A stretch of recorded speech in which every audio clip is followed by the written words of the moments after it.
You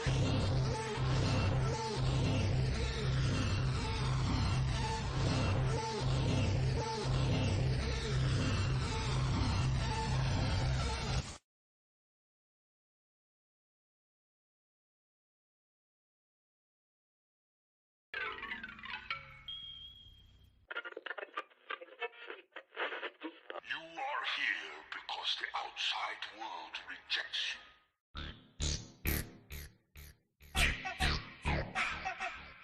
My calculations are correct. You're gonna see some serious shit.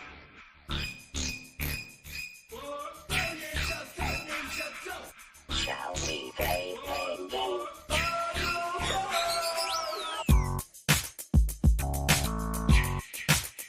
God, I'm a nerd.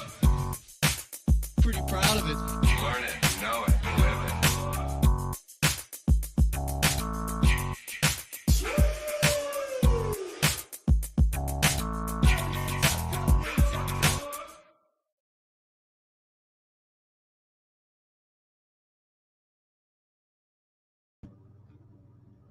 What up? Holy shit. Am I experiencing all kinds of goddamn chaos today or what? I am the D! And welcome back to the Podcast of Pain, the podcast where we talk about any and all things nerd, movies, video games, even Funko Pops. This is Joe Boo. He says, fuck you. I don't have rum for him. I just have a cigar, so I don't think he's going to help me out this week. Anyway, today's episode 41. We're talking all things Who Framed Roger Rabbit. It should be a shock, but I'm supposed to have a special guest with me, and he bailed on me. So we're going to pick that up on another day. But today, I guess it takes the pressure off. I wasn't really sure how I was going to go about this whole interview thing anyway. But we're going to be talking about Roger Rabbit. I'm sure if you grew up in the 80s like I did, it's highly revered, still a classic favorite for lots of friends and all you guys, kids and stuff like that. And yeah, so already we got a full chat. We got the Escape Pod. What up, Escape Pod? Lunar Girls in the house. It looks like they're the only ones. So it's all good. It's gonna be a good time. I don't know if Will's gonna show up. He might. He said he might. We'll see when the Demogorgon lets him go. But anyway, this was kind of a trip. It was fun. And I've been attacking movies a little differently. I've been going through the entire movie and basically writing the entire synopsis, the entire plot, everything that happens, so I can go word by word. If you guys haven't seen the movie, you guys suck. Go to I would say your local video store, but those don't exist anymore. You should just go out and buy it. It's a great fucking movie. And little did I know, back in the 80s, early 80s, Gary K. Wolfe did a handful of novels based on Roger Rabbit. And they are definitely not kid friendly. The first one I started off with was Who Censored Roger Rabbit, and there's like drugs and sex and all kinds of crazy shit in this series. But yeah, it definitely makes you look at the movie in a different light. Good shit. For those of you that can read, Brady, I don't know if there's a comic book out there for you, buddy, but but still. So yeah, I went through and watched Who Framed Roger Rabbit. If you guys don't have it, it is available on Tubi. And it came out in 1988, Robert Zemeckis. And this was one of those critically acclaimed, I think it was the first and only time that Disney and Warner Brothers came together. I think I read somewhere as far as 2022, that's still the first time that's ever happened. So it was really cool seeing live action and cartoons come together. That was something else. Bob Hoskins, the star of the movie, played Eddie Valiant. He suffered from schizophrenia for a little bit of, little bit of time after, having to talk to things that weren't there, and it's crazy shit. He said that 2 weeks after seeing the movie, his young son wouldn't talk to him because his father would work with cartoon characters like Bugs Bunny, and he wouldn't let his son meet him. Kids. It made like $70 million, and at that time, it was like the most expensive film produced in the 1980s, and it had the longest on-screen credits for a film. Crazy shit. I'm trying to think. I think it's Robert Fleischer. Did I have that name right? The guy that played the voice of Roger Rabbit. It also starred Christopher Lloyd, Charles Fleischer, that's it, Joanna Cassidy, Stubby K, Alan Taverne, Richard LeParmentier, who Star Wars nerds would know as General Motti. He was the first guy that Darth Vader chokes out in that round table scene. Um, Damn. And actually, I believe there's a little person actor who also played, who was in this film. His name was Stretch in this movie. You didn't really get to see a whole lot of him, well, because he's little. But he also played an Ewok, I believe, in Star Wars. So just little tidbits there. No big deal. But Bob Hoskins, we all know as fucking Smee from Hook. He also played Mario. I don't know if I want to talk about that Mario Brothers movie. It was garbage. It was cool for the time, but it's garbage. But yeah, I think this is the first time we get to see Christopher Lloyd as a villain, and a very creepy fucking villain. Do I have any other trivia that I want to share on this movie? Real quick, probably after I get done. Anyway, it takes place in like 1942, I believe. No, I take that back. 1947. Okay, all notes I should have taken care of earlier. All right, so let me get my notes up really quick. I shouted out the chats. Let me go ahead and shout out my fellow podcasters, ATSW, the Escape Pod. What up, Escape Pod? That is Don Wandela Nooch, Brady Lovin, and Dragon Buddy. They're on every Wednesday. I think they just dropped a new Patreon episode, which I have to watch sometime today. Let's see here. Oh yeah, there's a lot of good stuff in this movie. A lot of comical, cartoony goofiness. But man, this was a favorite fucking movie. When the kids were young, I would always throw this on there. You know, give yourself 15 minutes, go make yourself something to eat, do some laundry or whatever like that. And they wouldn't stop watching this fucking movie. It was a nice change from watching Tangled and all the crazy Disney movies and shit. But this made me it made me hate the movie for a really long time too. Um, Roger Rabbit. So Kathleen Turner also played the voice of Jessica Rabbit, which was real fucked up because she don't look like Jessica Rabbit now, bro. There are my notes. Fucking, I'm always thrown off when shit doesn't go to plan. I'm always thrown off a little bit, so bear with me. What else did we do? What else has happened in the last couple of days? I don't really know. Teenage Mutant Ninja Turtles: The Mutant Mayhem comes out August 2nd. I'm super geeked for that. I'm gonna have to just forego a fucking bill and take the kids to go see that. I'm getting more and more geeked the more that I see that. Ice Cube's in it, Post Malone's in it. I'm still not a fan of Seth Rogen, so I'm hoping he doesn't fucking dick us bad on this movie. Another thing that I was really thinking of was we're all, I mean, if you grew up in the early age back when the Jim Henson films came out, you always compare and it's the same thing with Star Wars. It's the same thing with anything that's a reboot or a reimagining. You're going to compare it to what you grew up with, and that's going to make it very critical. So I'm trying to walk into it with a fresh set of eyes. They are actually teenagers. I don't know how adult oriented it's going to be. I heard that it was going to be rated R, but all the advertisements say rated PG.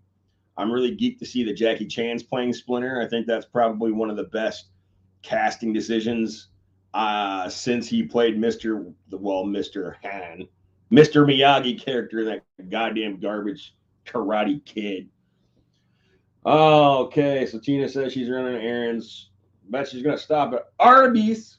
Yeah, for that big Arizona number 5.5. I'm not calling it number 5. I refuse to call it a number 5. That's disrespectful to Johnny 5 and Short Circuit. So you motherfuckers at the Escape Pod need to call it something different. All there is to it. What's up with this Mitch McConnell asshole, man? I thought he was gonna straight up seize up and like, boom.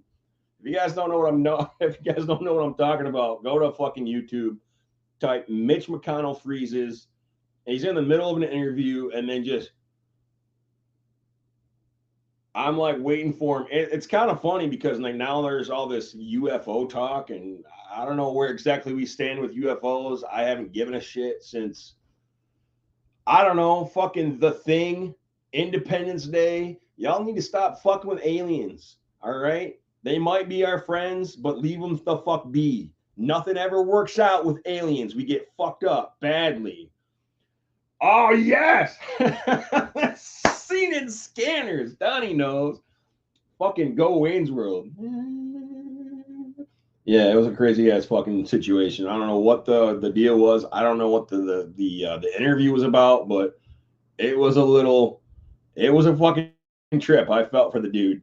I felt for the cameraman. I felt for everybody involved. Like, is he shitting his pants? What's going on? God. All right. I don't know how this is gonna work with YouTube, but I'm gonna throw some fucking background noise music in this because all I can hear is this asshole next door cutting his lawn and this goddamn ceiling fan. So let's see if I can do this and not get kicked off of YouTube. There we go. Everybody loves Eminem, even though he wasn't born in Detroit. Neither was Kid Rock. Fuck Kid Rock too. I'm tired of that conversation. Nobody gives a shit. Nobody likes Kid Rock. His AI double chip malfunction. I'm sick of AI, man. I'm sick of AI. I hope this strike in Hollywood goes good and all the actors and writers get what they have coming to them. Ever since I heard the situation, they weren't getting a fair wage. It took me back to the Future 2, which if you were in the know, if you're a hardcore fan, you know that Crispin Glover was George McFly in the first one. He was set to return in the second one, but couldn't get his payday right, you know? So they ended up not bringing him back, and they ended up bringing in a guy, I believe his name was Jeff Weissman, and they had taken a mold of Crispin Glover's face and made like makeup applications to make this Jeffrey guy look like Crispin Glover. And I think that Crispin Glover was pretty instrumental in getting that shit to happen. There's like a law or a clause or some kind of rule in Hollywood where they can't do that shit anymore because of that whole goddamn thing. I always used to think he was a prick, Crispin Glover, you know, like what the fuck else has he done? He got stabbed in the hand with a fucking corkscrew, one of the Friday the 13th movies. He was in Willard, creepy asshole, and what is it, Charlie's Angels. But other than that, but no, it makes sense. Now seeing like all the shit, like actors and actresses not getting paid, writers not getting paid, and now you got all this bullshit AI. I mean, where you can fucking have AI write you a compelling story or a song or do your report for you and shit. You know, it's fucking nuts. So yeah, I hope that SAG-AFTRA stuff goes through without a hitch. It's pretty wild that everybody and their mom's fucking striking right now. You got UPS. I think they finally struck a deal. I don't know what's going on with these yellow truck assholes and not getting their pensions and all this other bullshit, but holy shit. All right. It looks like Errol's in the house. I wonder if you can hear me. Can you hear me? Yeah, there he is, big head motherfucker. Yeah.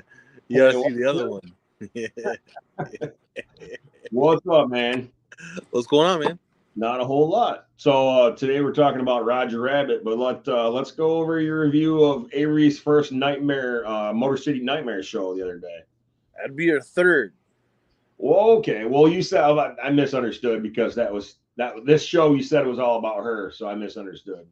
The autographs were all about her. She finally got to meet Kane Hodder. Yeah, Kane Hodder, D. Wallace, Dick Face from E.T., fucking Robert McNaughton. Oh, okay. Got you. Yeah. So she got to meet them guys. Yeah. She have a good time? We skipped over Henry Thomas, but yeah, she had a great time. I was glad that she fell asleep on the way home, though. Yeah, dude, enjoy that bullshit. I was going through pictures, took the kids to a wrestling show many years ago out in Wyandotte or some shit, and you see that pictures of them strapped to their seat, like the fucking seat belts around their head, and hair's going every fucking where. Good times. Yeah. Absolutely. Oh, let's see. Oh, go ahead, man. You remember how you Matthew Lillard me? Oh yeah. So you got your comeuppance, huh? Yeah. Well, I Bruce Campbell people. Oh shit. Good shit. Did you get to meet Bruce Campbell? Yeah. Well, I skipped the line. Oh, so you did get to meet him then. Yeah. All right, good shit. Was he Yeah, cool? the manager guy came out and was like, straight to the front. Yeah. So if you guys got small kids and you want to go to a Comic-Con, even if you don't have kids, borrow somebody's kids. Go to a fucking show, and 9 times out of 10, they will skip you to the line because you got little kids with you.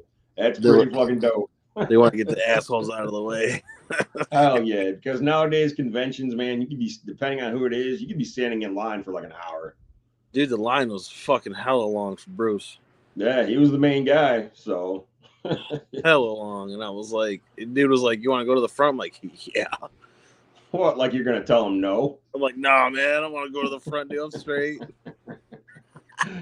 Good shit. Got Boo Boo the Foo up in this motherfucker.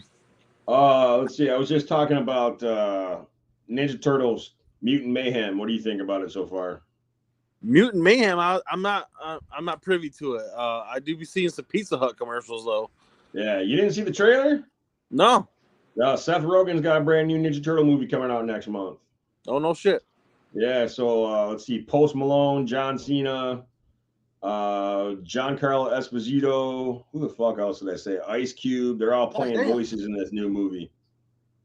All them cats gonna be in that movie? Yeah. It's going to be a cartoon movie. I don't know if it's going to be, I don't know what the rating is. I want to think I saw G, but I heard it might be rated R. But it looks like a new, it looks like it's going to make up for that Michael Bay bullshit.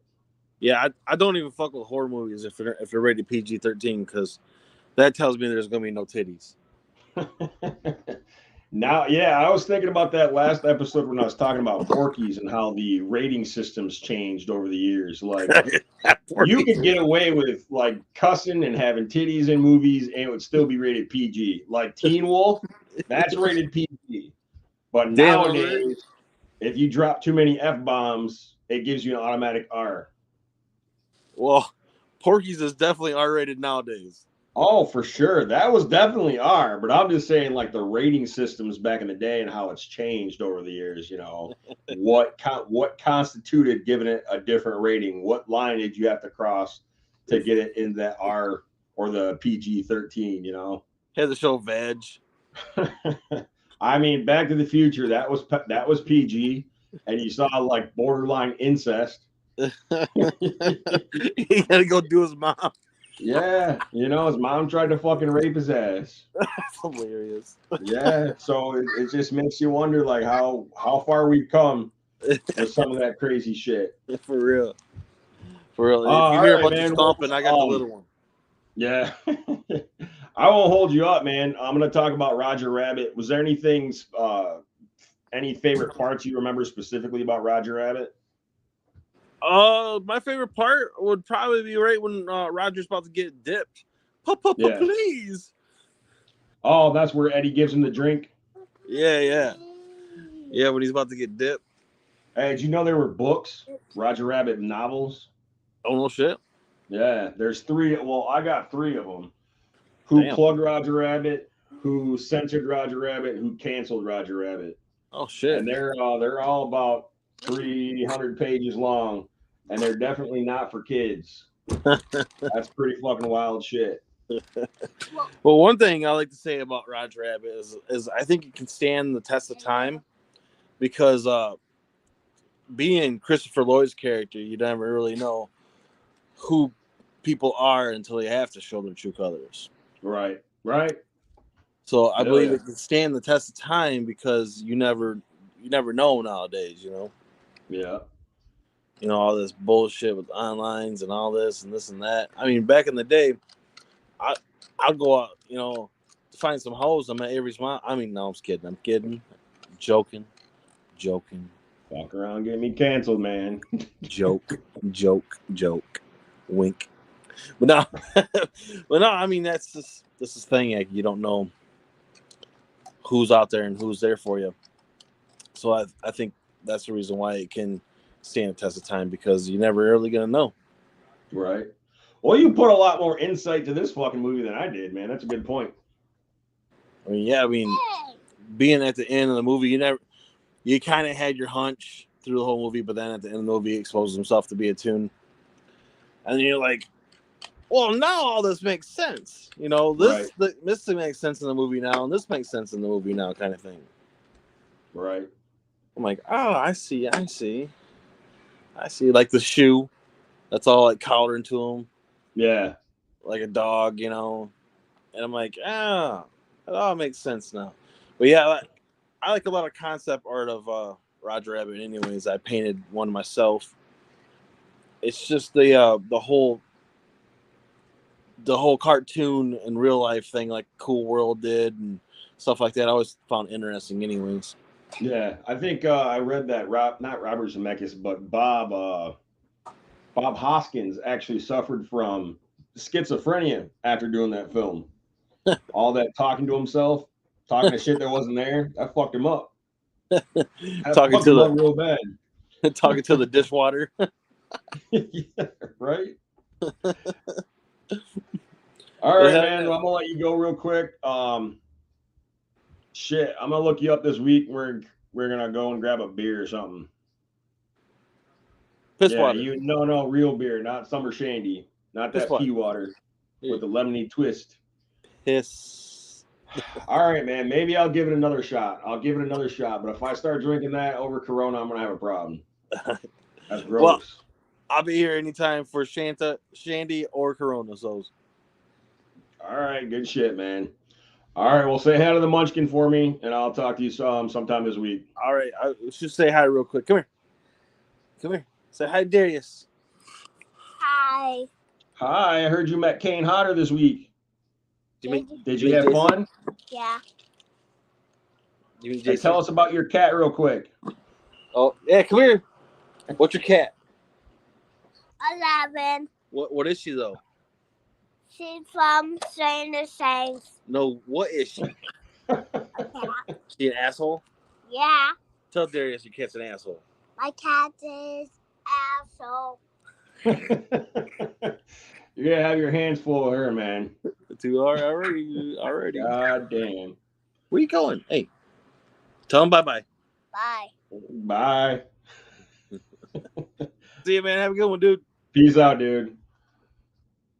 That was Avery, everybody. She's goddamn cute, man. Good shit. All right, so I'm gonna get into the notes of the Roger Rabbit from start to finish, and welcome Dragon Buddies in the chat now. Lunar Girl, ATSW, the Escape Pod. What up, guys? Red 5 Network. And I don't give a fuck what you guys say. Dave ain't fine. Dave ain't fine. Dave looks just like Mitch McConnell. He's AI fucked up. Anyway, Roger Rabbit. We start out with a Looney Tunes this intro for Roger Rabbit and a Baby Herman short entitled Something's Cooking. It's your typical cartoon short, ridiculous situation. Mommy's off to the beauty parlor and leaves the baby with a goofy babysitter, a.k.a. Roger Rabbit. As Mommy threatens to send Roger back to the Silence Lab, Roger extends his guarantee that everything will be fine. Again, there's that word, fine. there's that word, fine. Everything's not fine. And like, what kind of fucked up situation? Like, not only did you get a rabbit to babysit your baby, you got this motherfucker from the science lab? Well, whatever. It's a cartoon. All right. During this reassurance, Baby Herman has his own plan. He wants a fucking cookie. While going over his second cousins and twice removed this and that, Roger Rabbit, Baby Herman launches his tank ass through the playpen bars and into the kitchen where he spies the cookies atop the refrigerator. Soon, Roger notices the racket coming from the kitchen where he sees Baby Herman in danger, climbing kitchen drawers across the flaming stovetop, knocking to the floor a rolling pin. Roger runs in, slips on the rolling pin and around the kitchen. Baby bumps into a tea kettle, knocking it onto Roger's head, now blinding him. Roger finds his way into a broiler, and Baby keeping his footing, kicks the power on to volcano heat. Roger roasting. Baby climbs across the sink full of dishes, water and soap, where he turns on the faucet, spilling water onto the floor. Roger's ass is done as he launches from the broiler, ass on fire, runs around the kitchen. He then slips on a bar of soap ejected from the sink, and the soap unlatches the ironing board concealed in the wall. There's another there's a number of other comical things and unrealistic things that happen in this short, but baby gets his cookie. Roger ends up getting a fridge dropped on his head. And when the refrigerator door opens, Roger is seen stunned, little birds flying around his head, and you hear someone yell, cut, several times. Baby Herman launches into an angry tirade asking the director, Raul, what the hell was wrong with that take? And Raul explains that the script calls for stars, not birds. And then he calls for a lunch break. I agree. Dave is in danger. Dave is in danger. We need to do like a GoFundMe for that motherfucker. Hire a private eye, maybe Eddie Valiant, and we get down to the bottom of this shit. I wonder what the end is going to be for all this propaganda and shit talking. You know what I'm saying? Because the girls say that he's fine. I'd like to hear from someone in Dave's corner.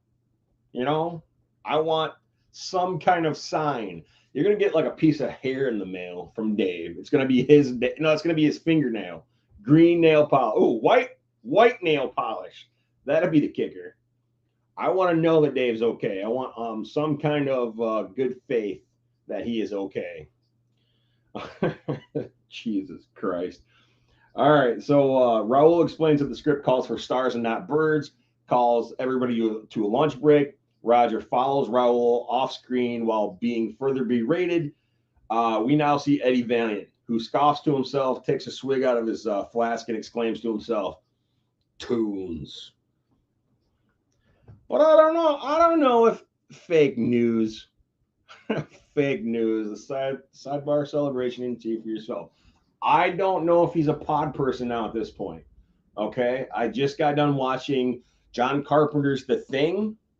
I also want to examine his motherfucking feelings. If he ain't got feelings, I'm going to pop him right in his fucking head. Plain and simple.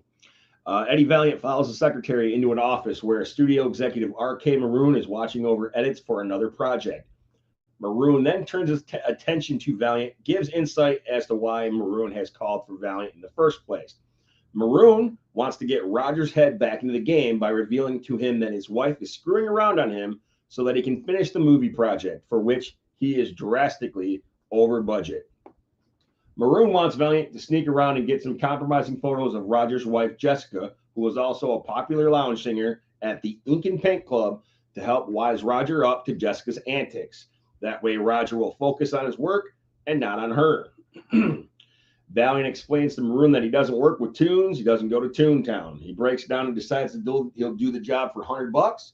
And after being fronted half of that money, Eddie leaves Maroon Studios, heads downtown to his office briefly, and then across the street to the local watering hole, the Terminal Station Bar, where a new firm, Cloverleaf, is apparently taking over the red car cable system. Eddie walks by a table where his buddy Earl is passed out drunk.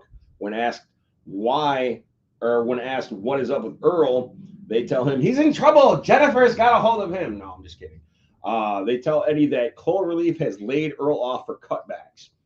Eddie's about to take a shot, and bartender Dolores cuts him off, telling him that he needs to give her the money she lent him by tomorrow. Otherwise, her boss will check the books, see that she gave him the money, and she will be fired. Dave has feelings. No, he doesn't.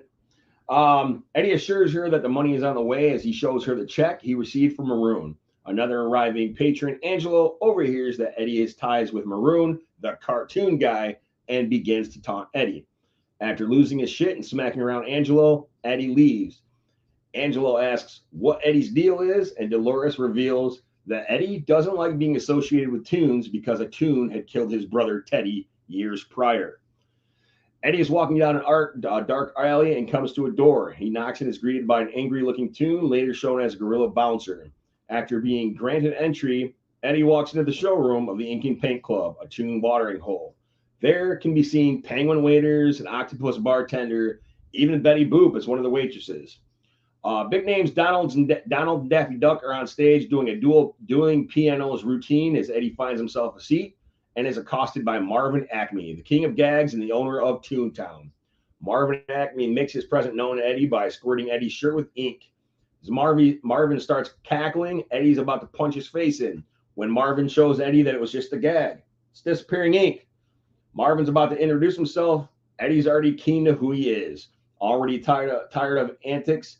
Eddie orders a drink, impatiently awaiting this Jessica Rabbit character he's been sent to spy on. Holy shit. Moments later, the lights dim and a voice begins to sing.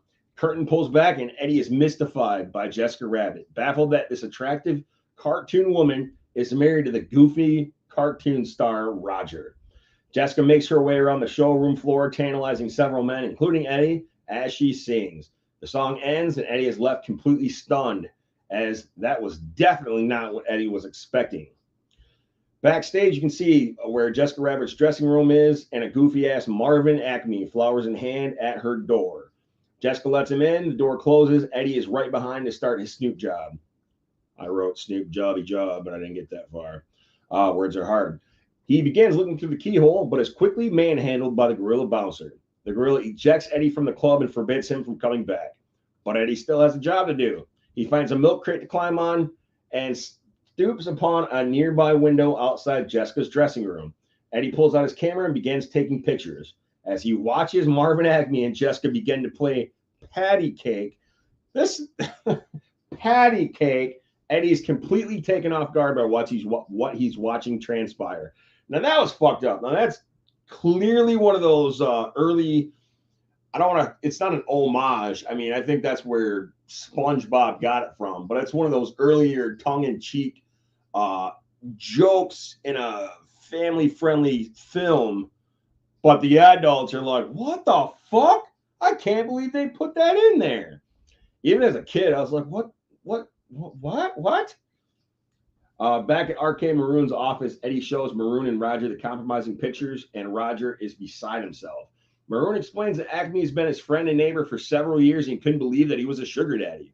While Roger tries to convince himself that Jessica must have been coaxed to play patty cake with Maroon, with Acme, words fucking hard. Maroon gives Roger a shot of whiskey to calm his nerves.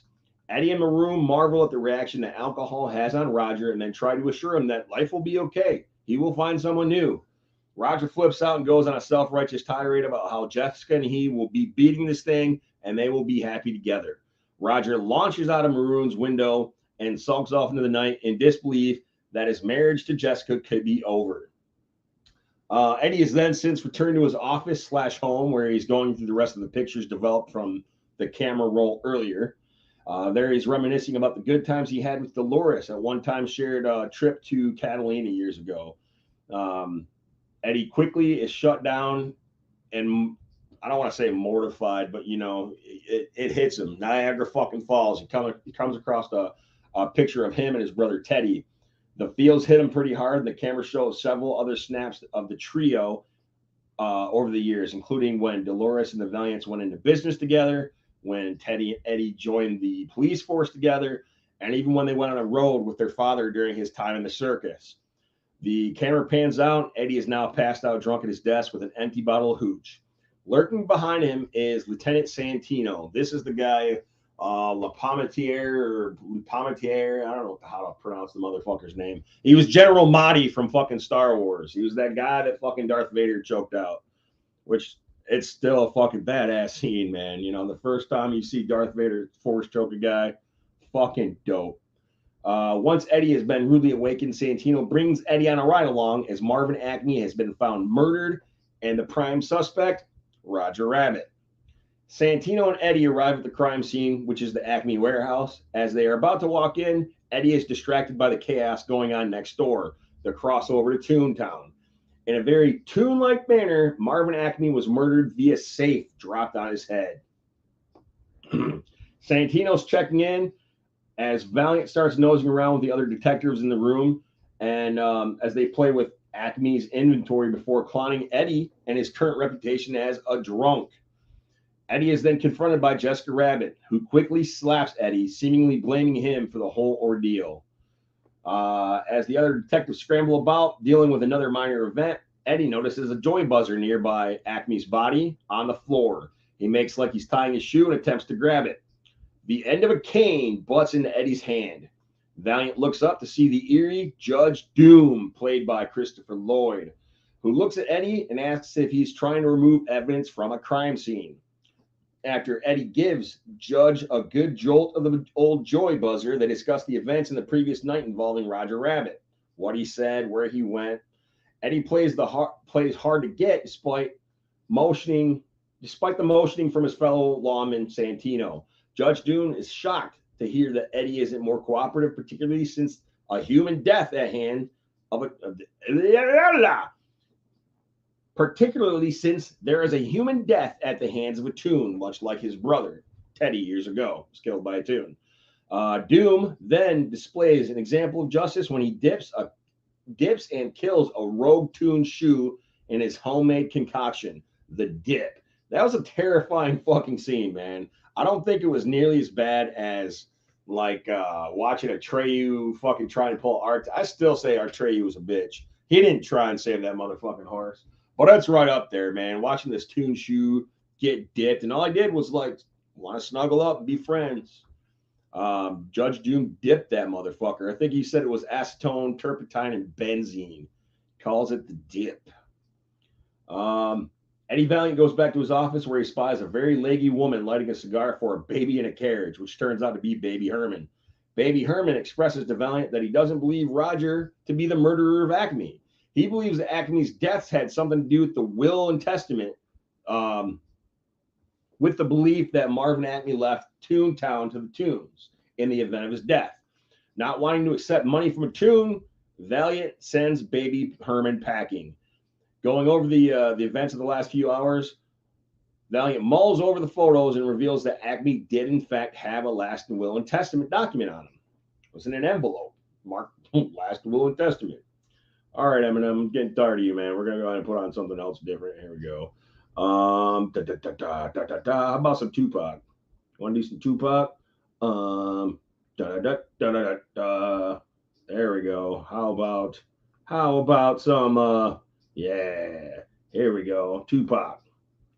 Play some Tupac. Yeah, it's too uppity for this. Anyway, let's see. Eddie Valiant is exhausted and pulls down his hide-a-bed out of the file cabinet and attempts to get a good night's sleep. Only then he is greeted with a Toon rabbit named Roger under the covers with him. Roger's insisting that he's innocent while Eddie is worried about being associated with a suspect number one in a murder. Judge Doom's weasel cronies roll up to Eddie's office on intel from several witnesses in the area. Eddie decides to hide Roger at Dolores's until he gets a solid grip on what's really going on. He goes to Dolores's bar and asks her for help. Valiant then begins to suspect R.K. Maroon was in cahoots, being that he was the one that orchestrated the whole investigation in the first place. Valiant goes back to his office and is approached by Jessica Rabbit, who explains that she was involved in a blackmail scheme against Acme by her boss, R.K. Maroon. So apparently Maroon wanted to blackmail Acme, and it had something to do with the ownership of Toontown. Dolores bursts Eddie's bubble as she reveals that Maroon isn't after Toontown. It's the new dog in town, the Cloverleaf Industries across the street. They have the highest bid on the property currently, according to the probate. As the plot thickens, they realize that Roger has left hiding to entertain the bar patrons. They left that motherfucker in the goddamn the secret, the rat gut room or some shit like that. When Prohibition was going on, they had to hide all their fucking liquor and shit like that. But Roger was stir crazy and he started entertaining the fucking bar patrons. Eddie and Dolores attempt to do damage control and hide Roger again, as Judge Doom and his disciples have now arrived to hunt for the rabbit. After threatening and dicking around with the patrons, Judge Doom is able to coax Roger out of his hiding spot using a Toon trick, shave and a haircut, then calls for a special Toon dip and plans to execute Roger right then and there in the bar. Eddie conjures up a plan and requests that Judge Doom let Roger have a last drink. After a little back and forth, Roger takes the drink and goes berserk, just as Eddie had planned. Eddie and Roger are able to escape and seek temporary refuge at a movie theater. Dolores and Eddie share a moment as she arrives to the movie theater to bring Eddie supplies, and Eddie and Roger head off to Maroon Studios.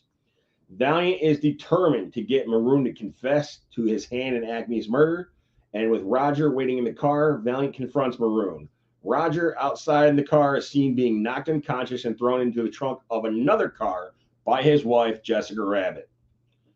With Maroon just about to reveal some intel to Valiant, a mysterious gun is seen through the nearby window, which shoots and kills Maroon.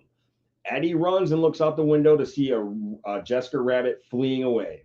Eddie jumps into his car, looking for Roger as he sees the car tear off into Toontown.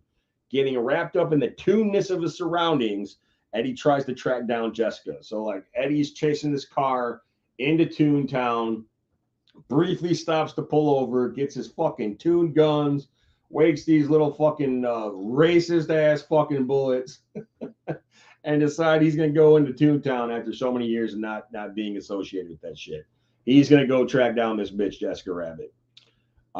Eventually, Eddie catches Jessica in an alleyway. As the plot thickens, Jessica brings more to Eddie's light as she explains that Judge Doom is in fact the one that pulled the trigger on the gun that killed R.K. Maroon. Doom is seen cackling nearby as he escapes and declares that he will never be stopped. Jessica and Eddie attempt to chase down Doom while being chased by the Weasels at the same time.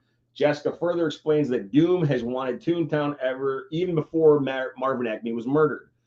Acme had given Jessica a mysterious blank piece of paper to explain his plans for Toontown and such, but it was just a blank piece of paper during their last encounter. He had handed her an envelope of some sort. There was only a blank piece of paper inside, so whatever. Judge Doom and his Weasels capture Eddie and Jessica and hold them captive at the Acme factory.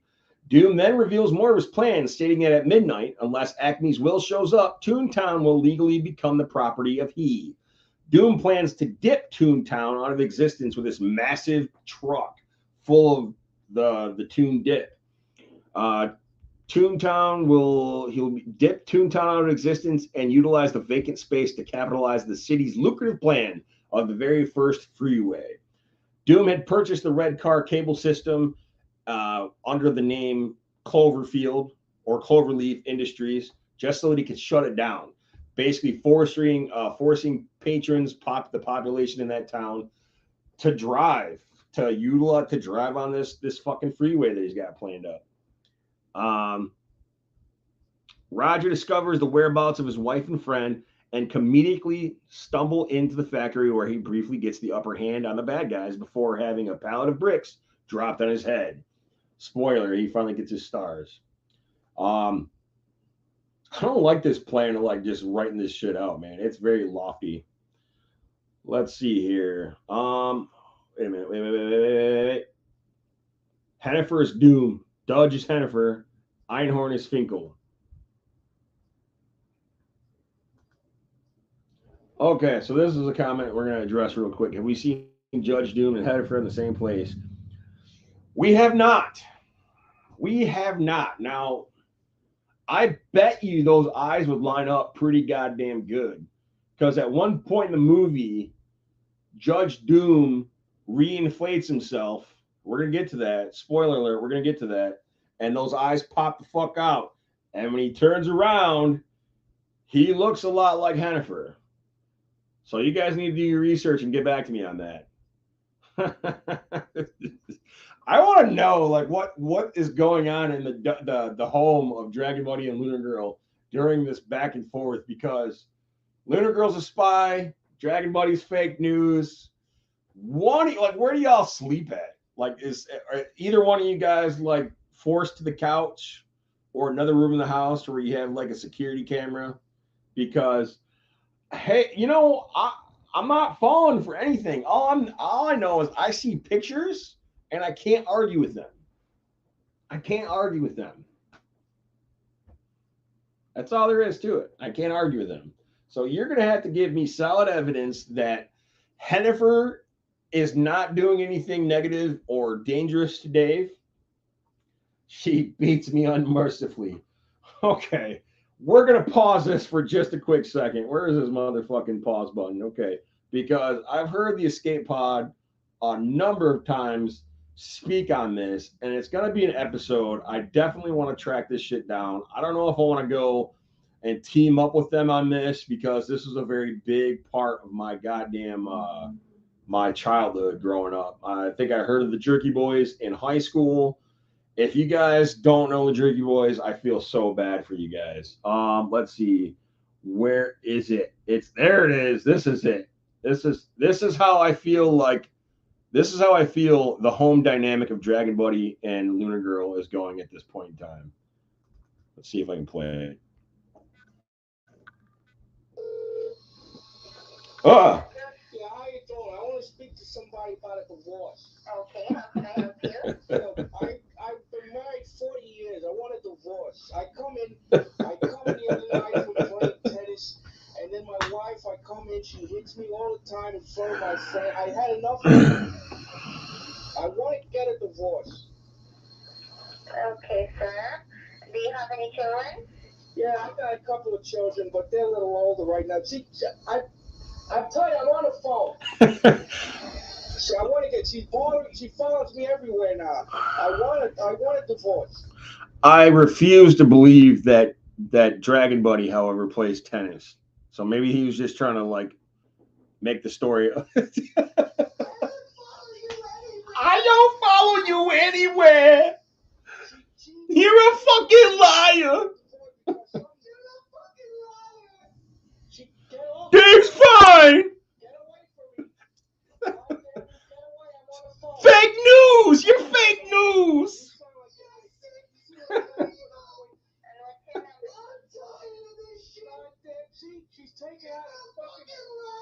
She's taking out a knife or something. Get away.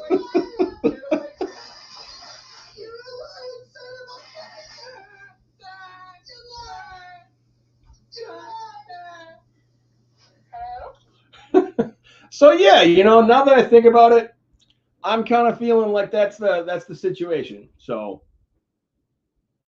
I'm not saying fake news. I'm not saying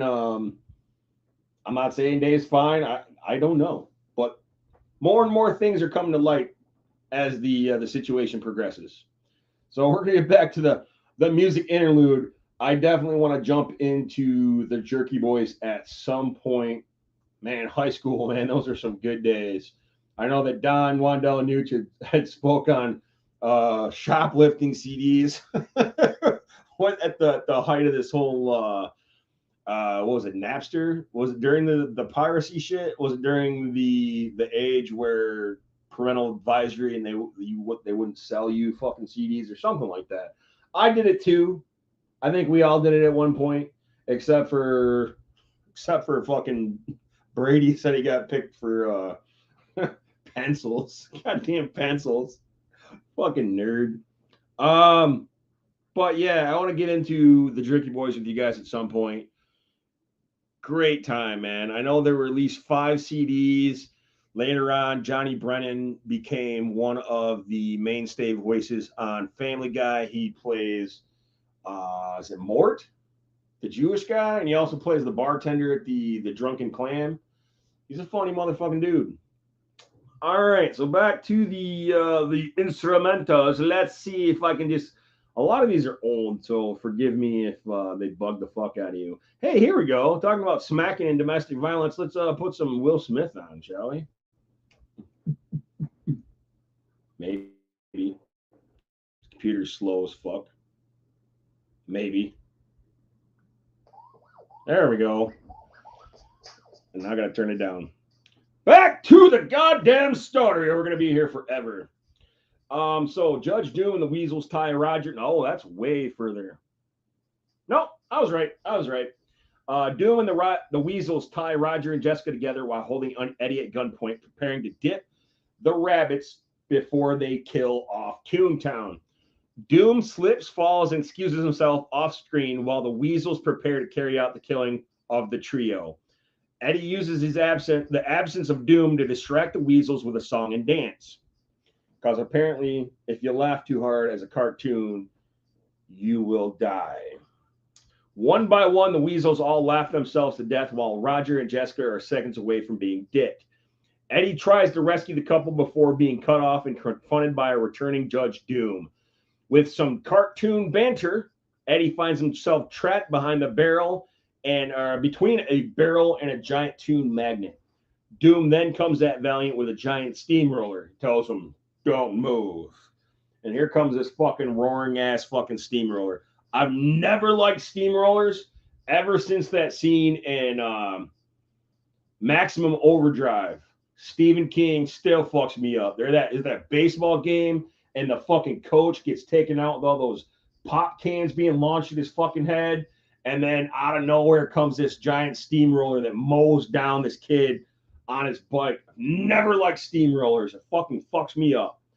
But this was a little bit. This was just as fucked up, I think. Valiant escapes using some of Acme's inventory and commences a fist fight with Judge Doom. Eddie blocks an oncoming punch. Jesus Christ! With a container of Acme extra sticky super glue. Doom is then subdued and glued to the steamroller as Eddie runs off to turn off the dip truck. Doom is slowly flattened by the steamroller, which is so fucked up. I mean, just like, that's just fucked up. Sometimes it's not just watching it, it's hearing it. He is slowly flattened by the steamroller, but shockingly not dead. They're all marveled at the fact that Judge Doom has been revealed to be himself a tune. Judge Doom hops up and reinflates himself in the nearby air tank. And the big reveal is that Judge Doom, not only a tune, but the tune that killed Eddie Valiant's brother Teddy many years ago. Stricken with complete and total fear, Eddie tries to run and escape, but Doom knocks Valiant to the ground. He turns the dip truck back on, and in I don't know what the fuck I wrote there. Help! With the use of some tuneness, he tries to kill Eddie. I don't know what the fuck I wrote there. Anyway, quick-witted Valiant dodges an attack and grabs an Acme spring hammer. Doom dodges it, but the hammer flips the main drain valve on the giant truck of dip, engulfing himself in his own killing chemicals, melting and killing him. With Judge Doom now dead, Eddie jumps back into action to save a still hanging Jessica and Roger. The truck is out of dip, but it's still barreling towards the brick wall. It barrels through the brick wall of the Acme factory and onto an oncoming train into Toontown, where it is taken out. This is why you don't fucking type shit up on zero sleep. Eddie jumps into action to save a still hanging Jessica and Roger. The truck is out of dip, but it is still barreling towards the brick wall, through the Acme factory and onto the train tracks of Toontown, where it is taken out by an oncoming train. Maybe I should start drinking coffee. I don't like the taste of coffee, but maybe if it helps, I will start drinking coffee. Dude, they are. I understand now why Brady just is kind of like the, what do you call it? The words. Fucking hurt words. What's that? Whose line is it anyway? What do you call that? The fucking, I don't know. You know what I mean? You know what the fuck I mean. God damn it. Anyway, this is why, but this is why Don takes care of the fucking script and all the shit, the reading, and Brady just sits there. He's the comic relief guy. He's the whose line is it anyway guy. He comes up with random shit to say. Let's see here. God damn it. Fuck, I need a drink. Quickly after the I'm having a stroke. Mitch McConnell mode. Okay. Quickly after, the cops barrel into the Acme factory where they discover the Doom's melted body and the plot and motive all revealed. A gaggle of tunes come in from the broken down wall of the factory where they all speculate on who Judge Doom really was. Yeah, that, it was all still a mystery too. Like, you never really got to see his whole fucking face. It was just like, all right, you got to see his eyes exposed, and he was a great big cartoon, but like all that shit was rubber. All that shit was a facade. You know what I'm saying? So it kind of bums me out that you didn't really get to see him in full true form, I guess. Dolores then notices a big stain on Eddie's shirt. Roger reveals that Acme had squirted him with disappearing/reappearing ink, commenting on what a genius he was. Baby Herman cuts him off and asks, well, if he was such a genius, why didn't he leave his will where we could all find it? You know, until we fucking find it, we're just waiting on a goddamn another developer to come in and take Toontown out. Something clicks with Eddie, and he remembers the blank piece of paper that Jessica spoke of earlier. It is then that the contents written on the within the same disappearing, reappearing ink on the blank piece of paper, it revealed that the blank piece of paper was in fact the last will and testament of Marvin Acme that he had given to Jessica. See, I had this all fucked up too. Goddamn words are fucking hard. I don't like the way I did this. I don't like doing this longhand. It's bullshit. Anyway, it's revealed that the Toons now have ownership of Toontown in perpetuity, forever. Eddie gets back together with Dolores. It seems like everybody, Jessica and Roger walk off. All the cartoons are singing in happiness and harmony. And then that's the end, man. Toontown saved. The credits start rolling. And it was a good goddamn time. I think I also did mention this was like the first and only time that Disney and Warner Brothers came together. I would like to really know who was instrumental in pulling that off. I guess Robert Zemeckis and all, but you know, it always makes me wonder when you get like IDW, which has Teenage Mutant Ninja Turtles, and then you have DC, which is Batman. Years ago, they had a crossover. It's like, all right, who's getting the credit here? Who's getting the payday here? You know what I mean? Like, who's going to let their guard down a little bit so that somebody else can, you know, how do you make that a workable situation? Like, imagine if PlayStation and Xbox got their fucking shit together and came together to make a title or to make some kind of functionality for all the consoles and the game players. It wasn't all about, like, the money. You know what I mean?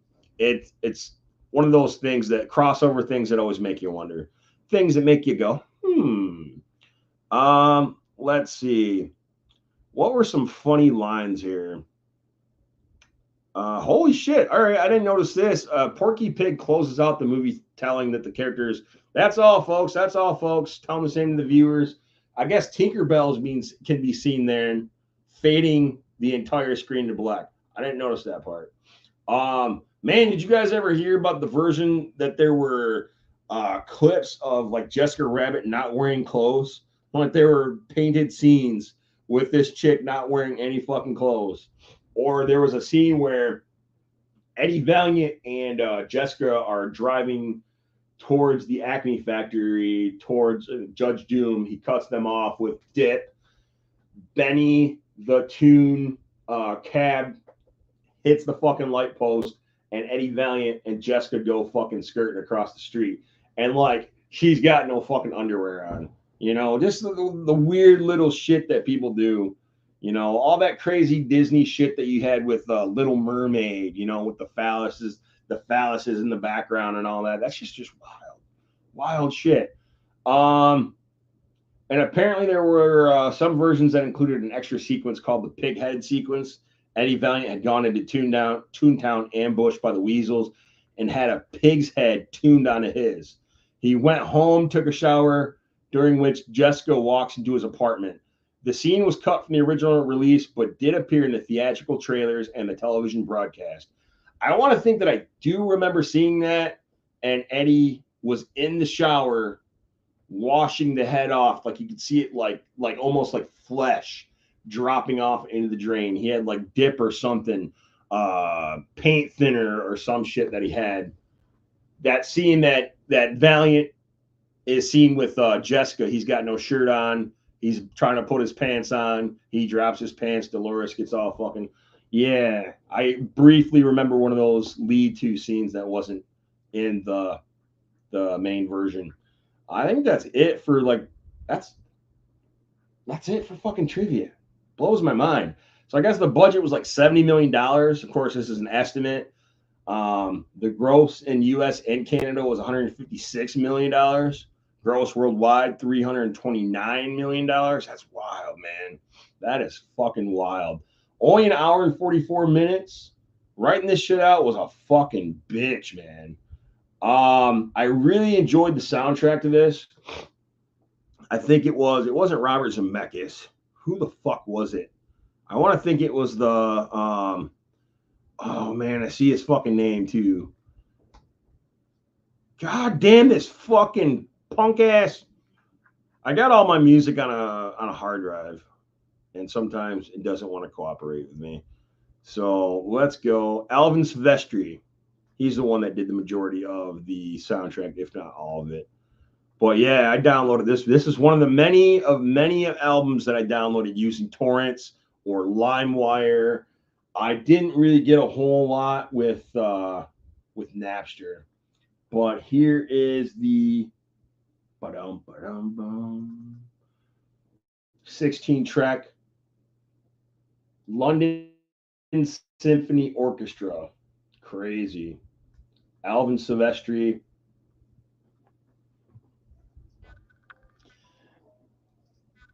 I just love listening to just this scores of films. And this will always be one of my favorite ones. Anyway, that's Roger Rabbit. That's Who Framed Roger Rabbit. Anybody else got anything to fucking add to it? I appreciate you guys tuning in. It's only an hour long. I would like to see. Would you guys like to see another Roger Rabbit movie? Do you think they can? I don't know. I don't know if it, I think. I don't know. Nowadays, I don't think. I think you should just leave it alone. Huge tracts of land.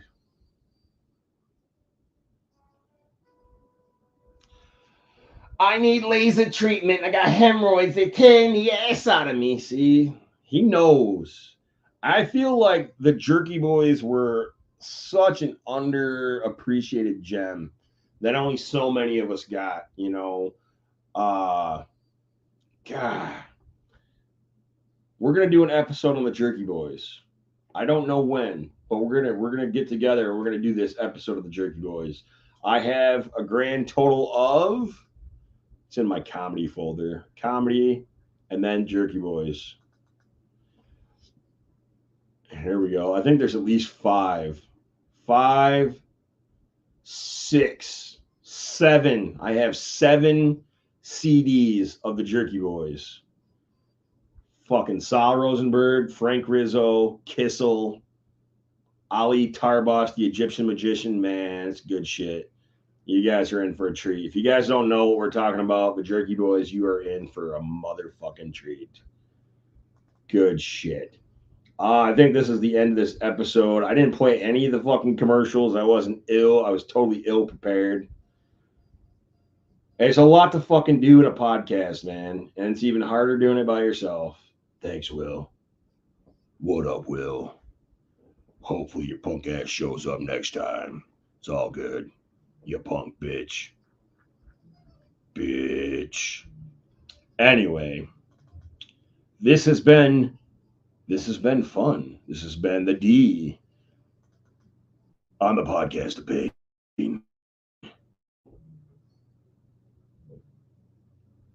See, I can listen to this shit in my earphones.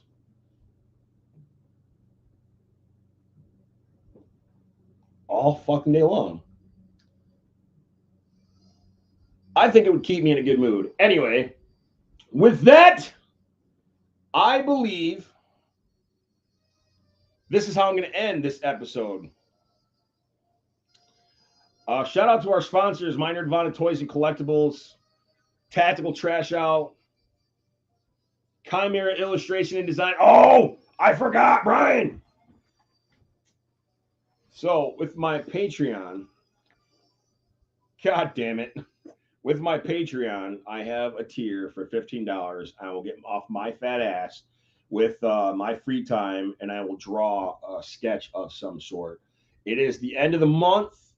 I'm not quite done, but Brian, I assure you that I do have in progress right here in my hand your first Patreon. What do you call it? A gift? You call it what are they called? Prizes? Benefits, whatever. It's right here, dude.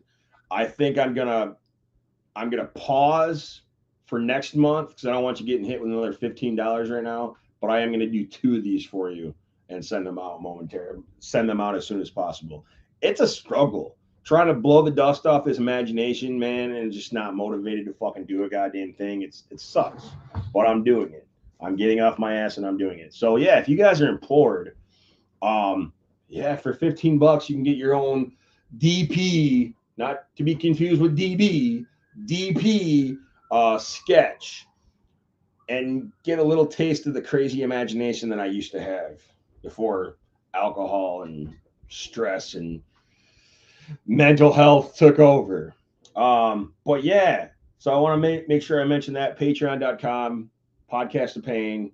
Thank you to Don Juan Delanucci, Queef Hurley, Brian Ritson, who is the top tier positioning patron as of now. I hope that you enjoy this. I hope I don't fuck it up before I finish it. You know how I am, kind of a perfectionist, and nothing's ever perfect. So thank you guys. And then, as always, I am also a partner with Kill 'Em All Beard Oil. I just got this Predator and Alien set from Marcus, the proprietor. He also just dropped a new Jaws scented, Jaws inspired scent. I think he's got, what else did he drop? That was, he's got the Shining. What's the one with the bitch in the TV? 7. Sorry. But go to killemallbeardoil.com. I'm going to post a link so that I get credit for anybody that browses or buys anything because of me. Also use the Pain Pod coupon code for 10% off your order.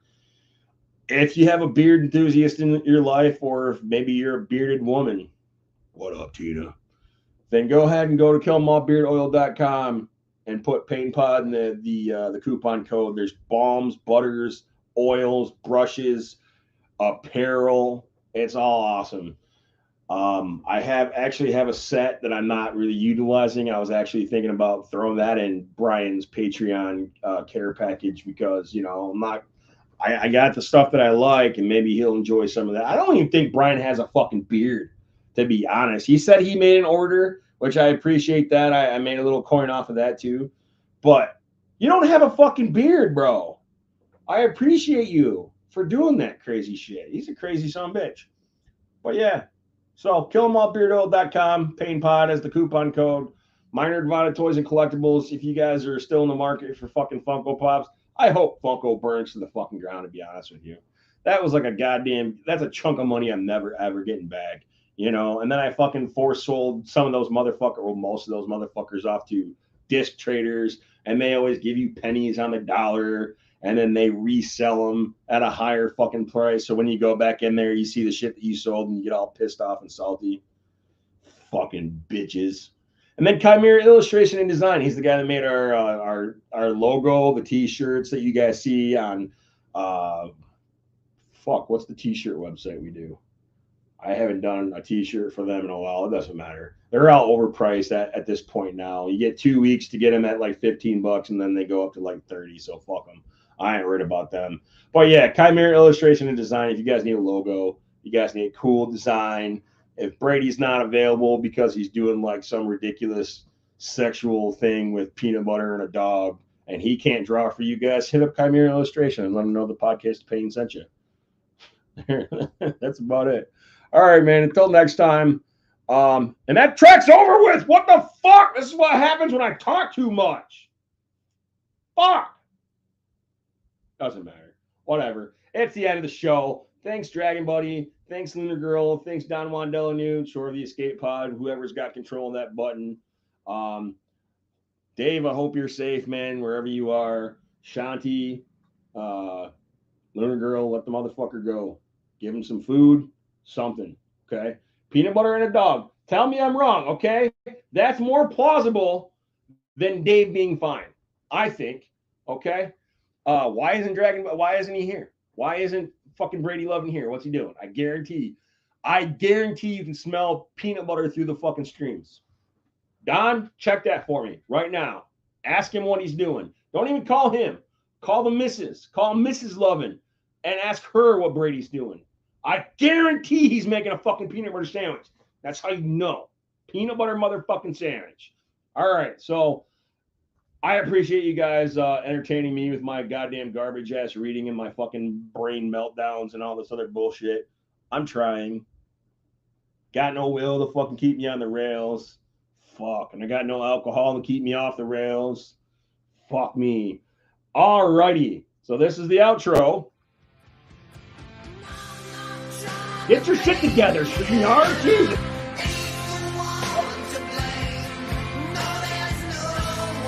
You guys want to offer a suggestion for the next topic for next week? Cool. Hit me up on the Facebooks. Otherwise, check out the Escape Pod every Wednesday, 7:05 Eastern Standard Time on the Tubes of You. Red5network.com. They got all kinds of shows. They're torturing Dave. Fuck you, Hennifer. I see you. Pop My Culture. Go check them out. And that's about it. So, much love. See you guys later. Peace out.